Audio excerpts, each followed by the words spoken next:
Antipolo Cathedral, Cathedral of the Immaculate Conception on National Shrine of Our Lady of Peace and Good Voyage.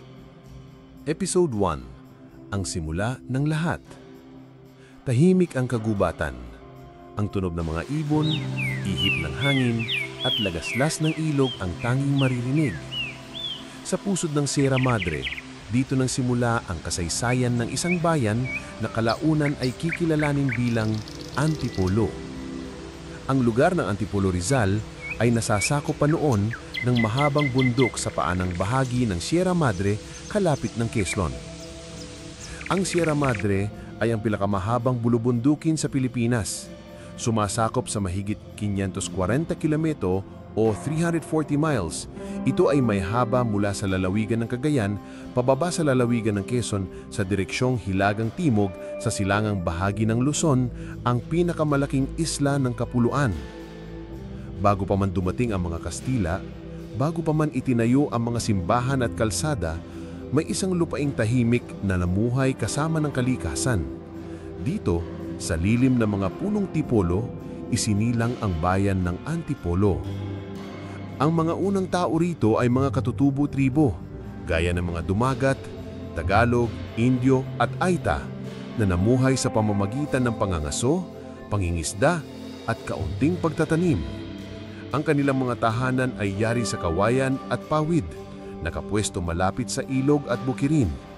Ang mga birhing kagubatan na hitik sa samot-saring tropical na puno ay nagsilbing pugad ng iba't ibang uri ng hayop.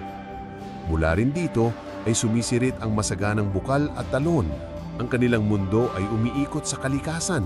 Ang kagubatan ang kanilang tahanan, ang ilog ang kanilang kusina, at ang kalangitan ang kanilang simbahan. Naniniwala sila sa mga diwata, mga anito, at mga espiritu na tagapangalaga ng kanilang lupain. Sa gitna ng mga punong kahoy, nangingibabaw ang isang natatanging puno, ang punong Tipolo. Malaki ang dahon nito, malapad ang lilim, at nagsilbing kublihan ng mga tao. Mula sa punong Tipolo, ipinanganak ang pangalan ng bayan. Sa tuwing may nagtuturo rito, sasabihin nila, doon sa ang Tipolo. Unti-unting lumipas ang panahon at sa bibig ng tao, naging isa itong salitang Antipolo. Ang mga katutubo ay nakasuot ng bahag at mga simpleng damit mula sa hinabing hibla. Ang kanilang mga palayok ay gawa sa luad. Ang kanilang musika ay huni ng mga kulintang at tambol. Hindi marangya ang kanilang pamumuhay, ngunit simple at payapa. Ang kanilang yaman ay ang lupa, kagubatan at tubig na nagbibigay buhay. Sa tuwing may ani o pangangaso, sila ay nagsasagawa ng ritual para pasalamatan ang mga espiritu. Ang mga matatanda ang nag-aalay ng awit at sayaw sa gitna ng gabi, sa ibabaw ng liwanag ng buwan. Sa bawat usok ng insenso, sa bawat pintig ng tambol, ipinapahayag nila ang kanilang pasasalamat at takot sa mga puwersa ng kalikasan. Dahan-dahang sumisikat ang araw sa likod ng Sierra Madre. Ang liwanag ay tumatama sa punong Tipolo, tila nagsasabing ito ang magiging saksi sa mahabang kasaysayan ng bayan. Mula sa ugat ng isang puno, tumubo ang pangalan, at mula sa payak na pamumuhay ng mga katutubo, umusbong ang isang bayan na haharap sa mga Kastila, Amerikano at Hapones. Ngunit bago ang lahat, ito muna, ang simula ng lahat. Ito ang Antipolo.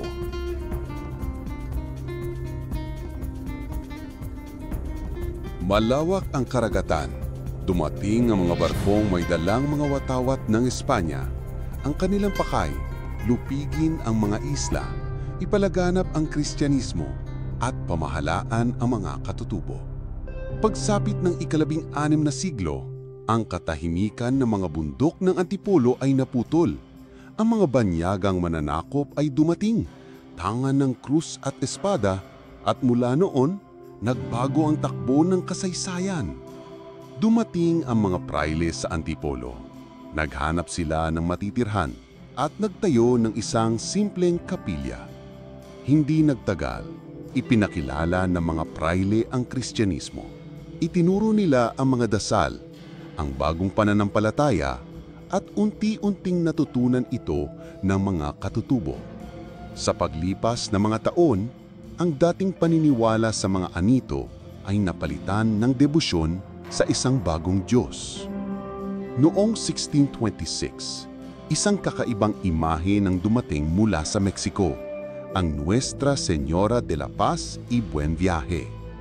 Isinama ito sa mga barkong galyon upang maging patrona ng ligtas na paglalakbay. Ang imahe ng mahal na ina ay dumating sa Antipolo mula sa bansang Mexico. Ipinagkatiwala ito ng mga manlalakbay bilang tagapagtanggol laban sa unos ng karagatan.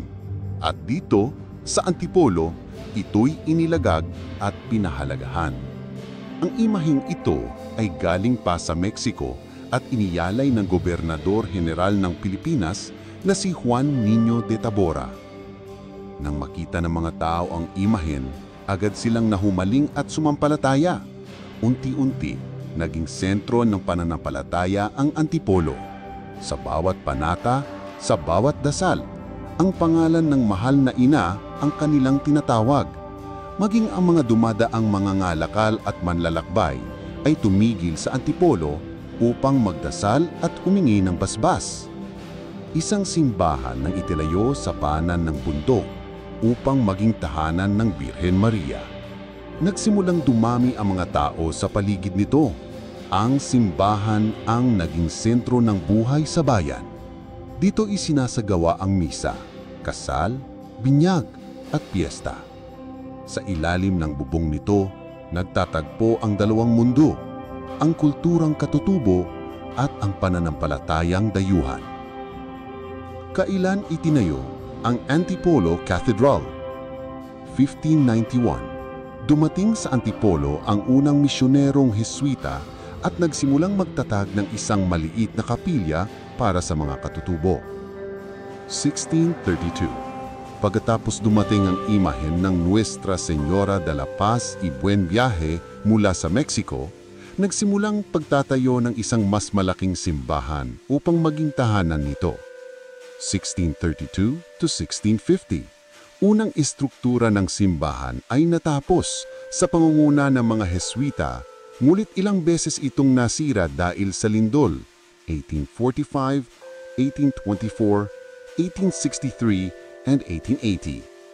Bagong disenyo ng simbahan 1933. Sinimulan ang bagong disenyo ng simbahan na tatayo sa kasalukuyang anyo 1954.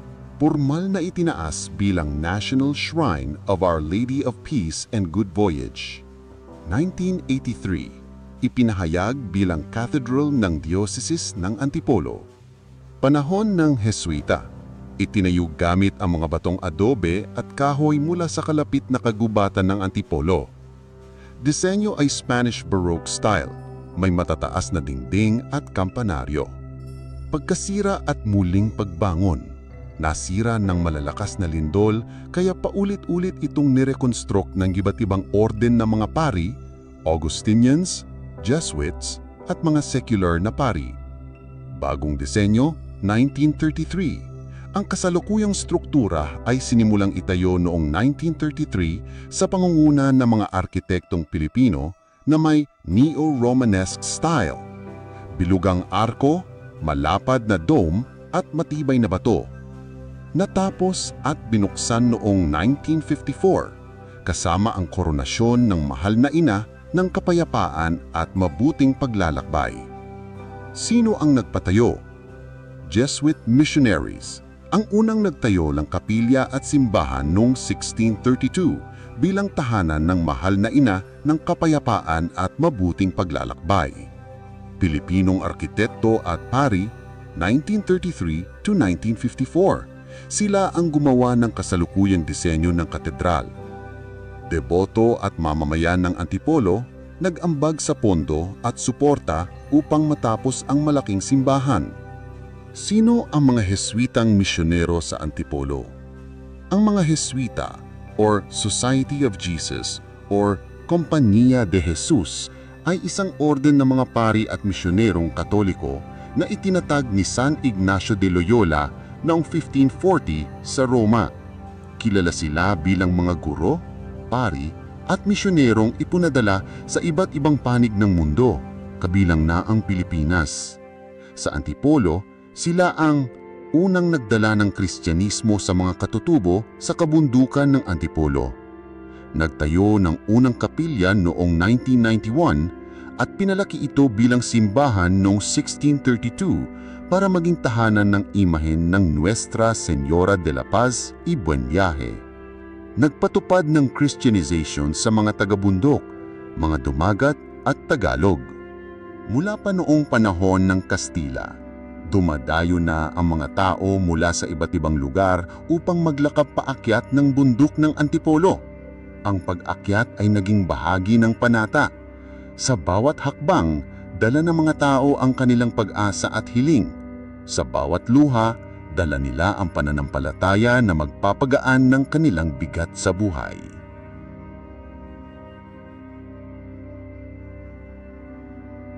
Ang tunog ng kampana ng simbahan ay maririnig sa kabundukan. Sa paligid nito, dahan-dahang lumilitaw ang mga kubong yari sa kawayan at pawid. Noong taong 1650, pormal na kinilala ng mga Kastila ang Antipolo bilang isang bayan. Ang puso nito, ang simbahan. Sa paligid ng banal na gusali, nagsimulang manirahan ang mga tao hanggang sa mabuo ang isang masiglang pamayanan.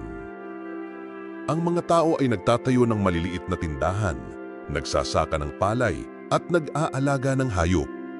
Sa kalsadang dinaraanan ng mga kariton, makikita ang palitan ng produkto. Dito nagsimulang umikot ang buhay ng Antipolo. Ang simbahan ay hindi lamang sentro ng pananampalataya, kundi sentro rin ng komunidad, kalakalan at politika. Tuwing pista, nagsasama-sama ang mga tao upang ipagdidiwang ang mahal na ina. Mula sa iba't ibang bayan, naglalakad ang mga tao paakyat ng Antipolo. Unti-unting naging tanyag ang bayan bilang lugar ng pamamanata.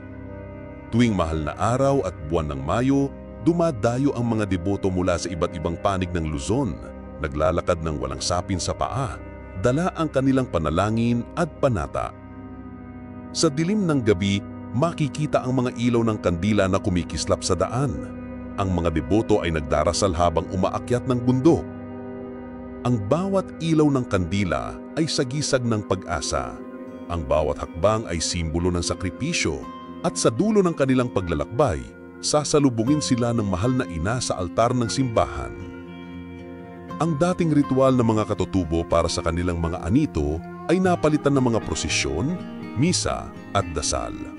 Ngunit sa ilalim nito, nananatili pa rin ang impluensya ng sinaunang kultura. Sa pag-usbong ng Antipolo bilang bayan, nagtagpo ang dalawang tradisyon, ang katutubong pananampalataya at ang Kristyanismo. Ang resulta, isang natatanging kultura na hanggang ngayon ay buhay sa puso ng mga Antipoleño. Makikita ang kabuuan ng lumang bayan mula sa tuktok ng bundok, ang simbahan, ang mga kabahayan, at ang mga debotong papalapit dito. Sa loob ng ilang dekada matapos itang itatag, ang Antipolo ay hindi na isang payak na pamayanan. Isa na itong bayan na kinikilala sa buong bansa bilang dambana ng pananampalataya at sentro ng pamamanata. Sa panahon ng Kastila, ang Pilipinas ay naging bahagi ng isang malawak na kalakalan na nagdurugtong sa silangan at kanluran. Mula sa Maynila patungong Mexico, naglalayag ang mga barkong puno ng ginto, porselana, seda at iba pang yaman. Sa ibabaw ng dagat Pasipiko, naglalayag ang mga dambuhalang galyon, ang mga barkong mag-uugnay sa Asya at Amerika. At sa bawat paglalayag ay may isang pangalan na laging dala ng mga manlalakbay, Antipolo. Bago lumayag ang mga barko mula sa Maynila, dumaraan muna ang mga manlalakbay sa Antipolo upang humingi ng basbas sa mahal na ina. Ang imahe ng Nuestra Señora de la Paz y Buen Viaje ay hindi lamang nakaluklok sa simbahan ng Antipolo. Siya rin ay isinama sa ilang barkong galyon bilang patrona ng ligtas na paglalayag. Pinaniniwalaan ng mga manlalakbay na sa tulong ng mahal na ina ay malalampasan nila ang unos ng karagatan. Minsan, nang sumapit ang malalakas na bagyo at halos lumubog ang barko, ipinagdasal ng mga tripulante ang imahen mula sa Antipolo. Ayon sa mga tala, ay sila'y nakating ng ligtas sa kanilang paruroonan. Sa 8 beses na isinama ang imahen sa dagat, 8 beses din silang nakabalik ng ligtas. Kaya't mas lalo pang tumibay ang paniniwala ng mga tao na ang mahal na ina ng Antipolo ang tunay na gabay sa bawat paglalayag. Sa tulong ng galleon trade, dumami ang mga produkto na dumadaloy sa Pilipinas. At dahil kilala na ang Antipolo bilang tahanan ng patrona ng paglalayag, lalong dumami ang dumadayo rito. Habang umiikot ang kalakalan ng ginto at seda, ang Antipolo naman ay lumalago bilang bayan ng pananampalataya. Ang debosyon at kalakalan ay nagsanib, at mula rito, ang Antipolo ay nakilala na hindi lamang sa Luzon, kundi sa buong kolonya ng Espanya. Ang mga mangangalakal at manlalakbay ay dumadaan sa Antipolo dala ng kanilang mga produkto bago magtungo sa Maynila o sa dagat. Bago tumawid ng karagatan, bago makipagsapalaran sa kalakalan, sila'y dumadaan muna sa simbahan ng Antipolo. Sapagkat para sa kanila, walang paglalakbay na sigurado kung walang basbas ng mahal na ina. Ang imahe ng Birhing Maria ay makikita sa ibabaw ng altar, habang sa malayo ay makikita ang dagat na pinagmulan ng maranging kwento ng panganib at kaligtasan. Sa gitna ng alon ng Pasipiko at unos ng kasaysayan, nanatiling matatag ang Antipolo. Hindi ito bayan ng mga bundok at ilog, kundi dambana ng mga manlalakbay at simbolo ng pananalig at kaligtasan.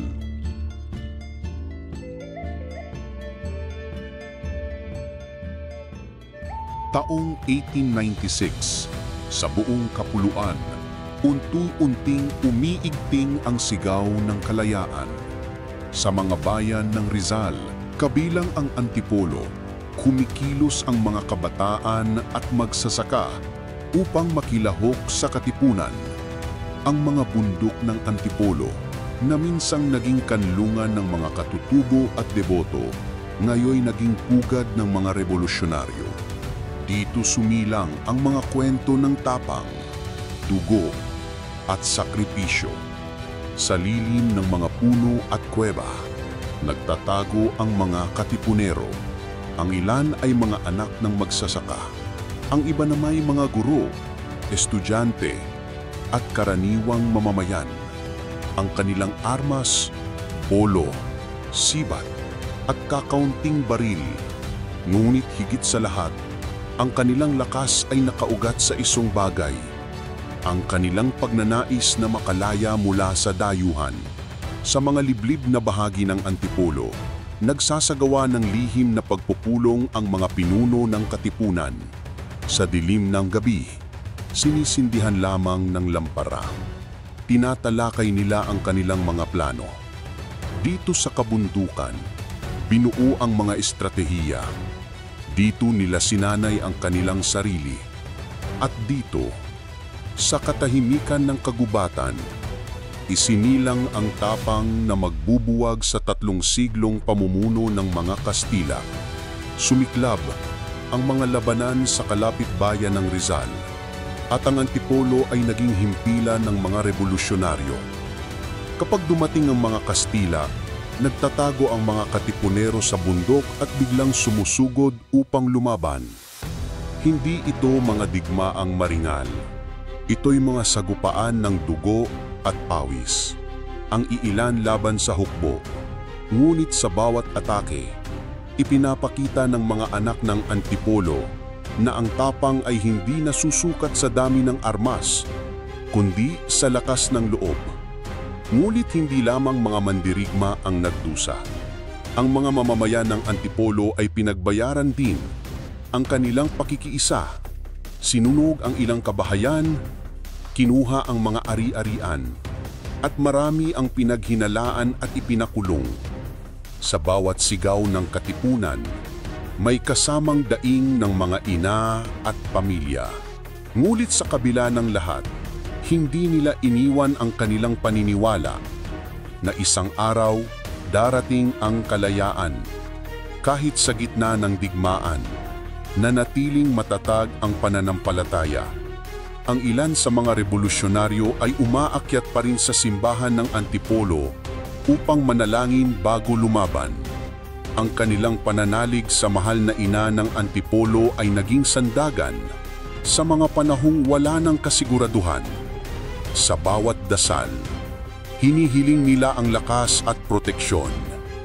Hindi para sa sarili, kundi para sa kanilang inang bayan. Sa pagtatapos ng himagsikan, maraming buhay ang nawala, ngulit ang alaala ng pakikibaka ay nanatili sa mga bundok ng Antipolo.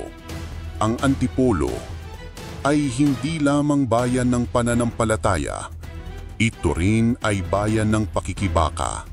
Ang mga bundok na saksi sa kanilang sakripisyo ay nananatiling paalala na ang kalayaan ay binuo sa dugo at tapang ng mga anak ng bayan. Pagkatapos ng himagsikan laban sa mga Kastila, dumating naman ang mga bagong mananakop, ang mga Amerikano. Taong 1989, pumutok ang digmaang Pilipino-Amerikano at tulad ng iba pang bayan, naapektuhan din ang Antipolo.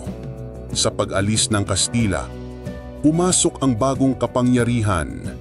Ang mga bundok ng Antipolo na minsang naging kanlungan laban sa mga dayuhan ay muling naging saksi sa panibagong kabanata ng kasaysayan, ang pananakop ng mga Amerikano. Ipinakilala ng mga Amerikano ang sistemong pampulitika at edukasyon. Itinayo ang mga publikong paaralan at ginamit ang Ingles bilang pangunahing wika ng pagtuturo. Para sa mga taga-Antipolo, ang edukasyon ay naging susi sa pagbabago. Maraming kabataan ang natutong bumasa at sumulat sa Ingles, ngunit sa likod ng mga bagong kaalaman, nanatili ang tanong, tunay ba itong kalayaan o isa na namang anyo ng pamamahala? Sa ilalim ng pamahalaang Amerikano, muling sumigla ang tradisyon ng pananampalataya. Lalo pang nakilala ang Antipolo dahil sa mga deboto ng mahal na ina ng kapayapaan at mabuting paglalakbay. Habang ang politika ay nagbabago, nanatiling matatag ang simbahan ng Antipolo. Patuloy na dumadagsa ang mga manlalakbay mula sa iba't ibang panig ng Luzon. Tangan ang kanilang mga panata.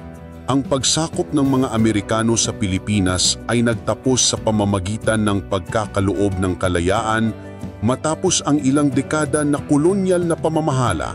Ganito ang naging proseso. Batas Tidings-McDuffie, 1934, nagbigay ng 10 years transitional government o Commonwealth of the Philippines bilang paghahanda sa kalayaan.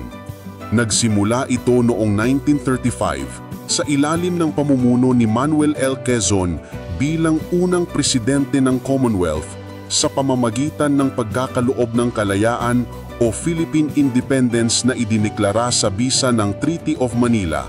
Ngulit dumating naman ang isa pang madilim na kabanata, ang pananakop ng mga Hapon noong 1942. Ang mga bundok ng Antipolo ay muling naging pugad ng mga gerilya at kanlungan ng mga sibilyan.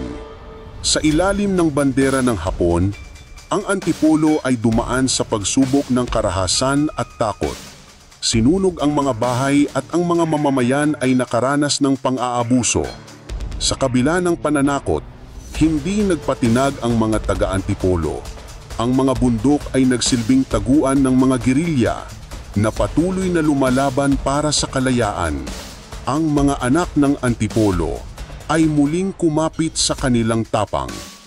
Ang kanilang mga kamay, bagamat walang sapat na armas, ay kumapit sa pag-asa na isang araw matatapos ang pananakop noong 1945 sa pagtatapos ng ikalawang digmaang pandaigdig.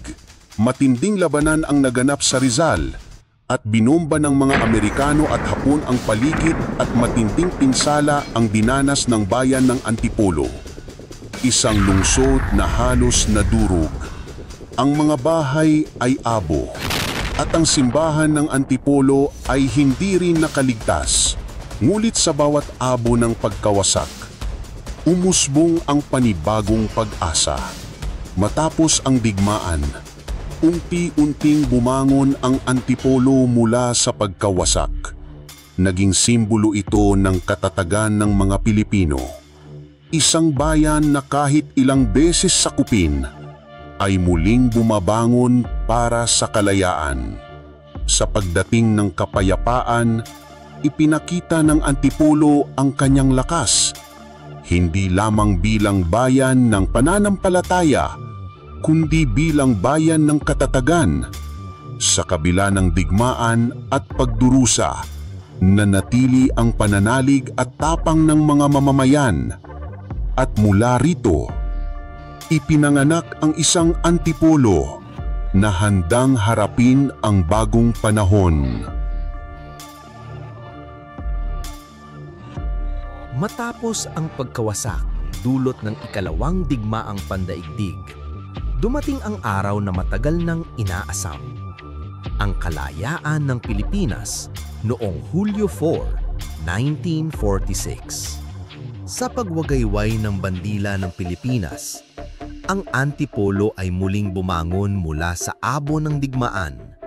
Mula sa isang bayang sugatan, ito'y muling tumindig, may pag-asa at panibagong simula. Ang mga simbahan, paaralan at kabahayan ay isa-isang itinayo muli. Ang Antipolo Cathedral na minsang nasira noong digmaan ay inayos at binuo muli para maging sentro ng pananampalataya. Ang bawat bato na itinayo, ang bawat bubong na inayos ay naging sagisag ng lakas ng komunidad. Para sa mga taga-Antipolo, ang muling pagbangon ay hindi lamang pagbabalik ng mga gusali, kundi pagbabalik ng dignidad at pagkakaisa. Muling dumami ang mga deboto na umaakyat sa Antipolo tuwing panahon ng prosesyon at piyesta. Ang mahal na ina ng kapayapaan at mabuting paglalakbay ay naging simbolo ng proteksyon at pag-asa para sa libu-libong Pilipino. Sa bawat hakbang ng mga deboto, dala nila ang kanilang mga panalangin. Mula sa mga mangingisda na naglalayag hanggang sa mga pamilya na naghahanap ng kapayapaan. Ang Antipolo ay muling sumikat bilang bayan ng pananampalataya. Habang umuusad ang panahon, unti-unting umunlad ang kabuhayan ng Antipolo. Kilala ito sa mga produktong gaya ng suman, kasoy at mangga na naging tanyag sa buong bansa. Sa bawat kalsada at palengke, mababakas ang sigla ng bayan. Ang Antipolo ay hindi lamang lugar ng debosyon, kundi pamilihan ng masasarap na produkto at tahanan ng masiglang kultura. Sa paglipas ng mga dekada, dumami ang populasyon at negosyo ng Antipolo. Ang dating bayan ay naging mahalagang bahagi ng Kalakhang Rizal at noong Pebrero 13, 1998, itinagdaan ni Pangulong Fidel V. Ramos ang Republic Act 8508 na nagdeklara sa Antipolo bilang lungsod. Ang araw na ito ay naging makasaysayang yugto. Mula sa pagiging isang payak na bayan sa kabundukan, ang Antipolo ay ganap ng lungsod. Ang kanilang pinangarap ay naisakatuparan, tanda ng pagunlad at pagbabago. Sa pagsisimula ng pagiging lungsod, binuksan ng Antipolo ang pinto tungo sa modernong panahon. Ngunit sa kabila ng kaunlaran, nanatili ang kanilang pagkakakilanlan bilang sentro ng pananampalataya at tradisyon. Ang Antipolo ay hindi lamang lungsod sa mapa. Ito ay bayan ng kasaysayan, ng pananampalataya, ng tapang at ng pag-asa. Sa bawat debotong umaakyat, sa bawat manggang inaabot, at sa bawat alaalang iniingatan, ang Antipolo ay patuloy na buhay, patuloy na nagsisilbing ilaw ng kulturang Pilipino. Sa paglipas ng panahon, ang Antipolo ay tuluyang yumakap sa modernong panahon. Mula sa mga payak na kabahayan sa bundok, ngayoy makikita ang naglalakihang gusali, malalapad na kalsada at lumalagong komunidad. Ang Antipolo na minsang bayan ng mga deboto at magsasaka ay ngayoy isa ng makabagong lungsod. Subalit sa kabila ng modernisasyon, nanatili ang kanyang kaluluwa, ang pananampalataya at kultura na siyang bumuo ng kanyang pagkakakilanlan. Nananatiling sentro ng pananampalataya ang Antipolo Cathedral, Taon-taon, lalo na tuwing Mayo, libo-libong deboto ang pumipila upang mag-alay ng panalangin sa mahal na ina ng kapayapaan at mabuting paglalakbay. Sa bawat kandila na sinisindihan, sa bawat panalangin bulong, at sa bawat debotong umaakyat ng Antipolo, buhay na buhay ang tradisyon na nagsimula pa sa panahon ng mga Kastila. Ang simbahan ay hindi lamang gusali. Ito ay puso ng Antipolo. Mula hating gabi, naglalakad ang mga deboto mula sa Maynila at Karating Bayan patungong Antipolo. Ang kanilang mga yapak ay simbolo ng pananampalataya at panata. Ang alay lakad ay hindi lamang paglalakbay ng katawan, kundi paglalakbay ng kaluluwa. Sa bawat hakbang, dala ng mga tao ang kanilang pangarap, pasasalamat at panata. Ngayon, kilala ang Antipolo hindi lamang sa simbahan, kundi bilang destinasyon ng turismo. Maraming kainan, resort at viewing decks na nag-aalok ng tanawin ng buong Metro Manila. Dito, sa tuktok ng lungsod, matatanawang ilang mga ilaw ng kabisira. At habang kumakain ng suman, kasoy at mangga, nararamdaman ng bawat bisita ang kakaibang halina ng Antipolo. Ang halina ng bundok at pananampalataya na siyang pinagsama. Ang hinulugang taktak ay isa sa pinakatanyag na tanawin sa Antipolo, Rizal. Naging inspirasyon pa ito ng isang lumang awit na madalas inaawit ng mga bata. Ang pinanggalingan ng pangalan, ayon sa alamat, noong panahon ng mga Kastila, may isang malaking kampana, tinatawag na taktak, sa simbahan ng Antipolo na hindi na magamit dahil sa sobrang bigat at lakas ng tunog. Nagreklamo anuman ng mga deboto at residente dahil masyadong malakas ang tunog nito tuwing pinapatunog para sa misa. Dahil dito, ipinasiya ng mga taga-Antipolo na ihulog ang kampana sa talon at mula noon, tinawag ang lugar na Hinulugang Taktak. Noong dekada ng 1960s hanggang 1980s, isa ito sa pinakasikat na pasyalan ng mga pamilya at mga turista. Maraming taong naliligo dito, nagpipiknik at nagre-relax sa malamig na tubig at masaganang kalikasan ng paligid. Dahil sa polusyon at urbanisasyon, unti-unting naapektuhan ng linaw at ganda ng tubig ng Hinulugang Taktak. Ngunit noong mga nakaraang taon, nagsagawa ng rehabilitation at restoration project ang gobyerno upang muling buhayin ang yaman ng kalikasan dito. Ngayon, ang Hinulugang Taktak ay diniklara na bilang protected landscape at patuloy na pinapangalagaan upang mapanatiling atraksyon para sa mga turista at mamamayan ng Antipolo. Bilang kabisera ng Rizal, patuloy ang pagpapaunlad ng mga kalsada, paaralan at pasilidad. Ang modernisasyon ay nagbigay ng bagong mukha sa lungsod. Ngunit sa kabila ng lahat ito, nananatiling buo ang kasaysayan. Ang Antipolo ngayon ay lungsod ng progreso at pananampalataya. Isang lungsod na handang harapin ang kinabukasan habang mahigpit na yakap ang kanyang nakaraan. Habang ang mga ilaw lang Antipolo ay kumikislap sa gabi, nananatiling buhay ang kanyang kwento mula sa mga katutubo, sa mga Kastila, Amerikano, Hapon, hanggang sa kasalukuyang henerasyon. Ang Antipolo ay hindi lamang lungsod. Ito ay kasaysayan, pananampalataya at kultura na inukit ng panahon.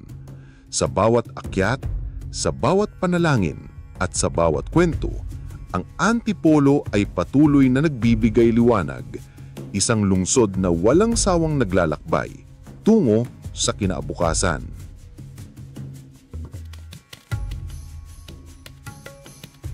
Sa pagsikat ng araw sa kabundukan ng Antipolo, nahahayag ang larawan ng isang lungsod na patuloy na naglalakbay mula sa kasaysayan ng pananampalataya hanggang sa hamon ng modernisasyon.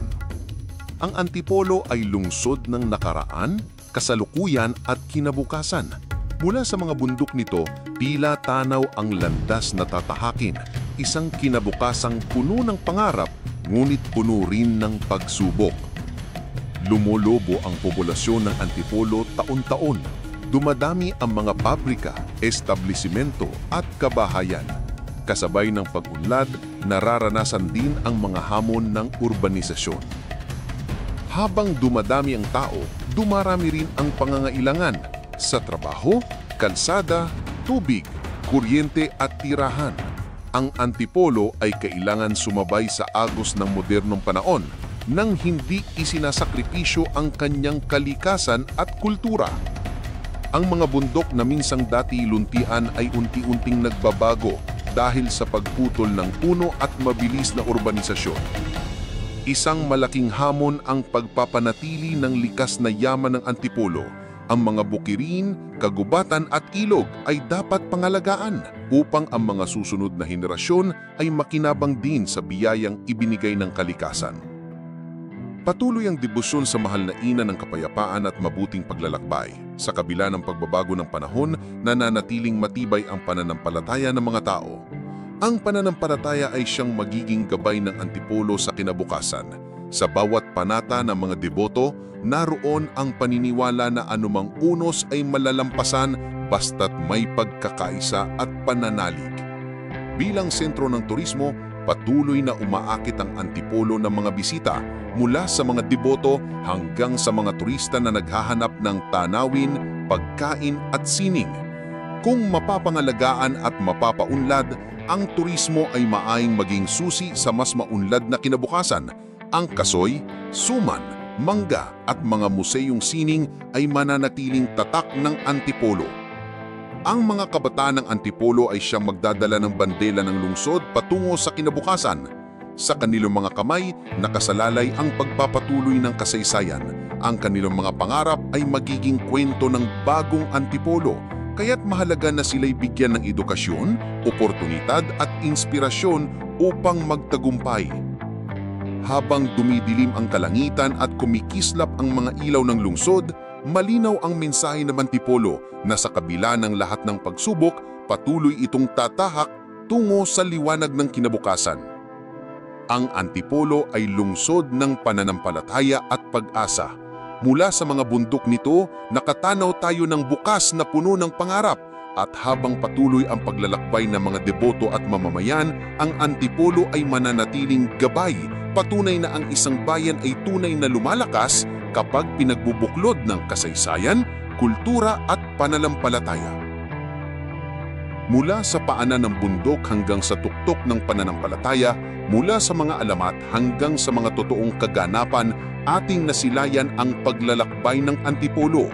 Isang maliit na pamayanan ay umusbong upang maging isang lungsod na may dalining kasaysayan at matatag na pananampalataya. Ang Antipolo ay hindi lamang isang lungsod, ito ay isang paglalakbay, isang kasaysayan ng pananampalataya, sakripisyo at pag-asa.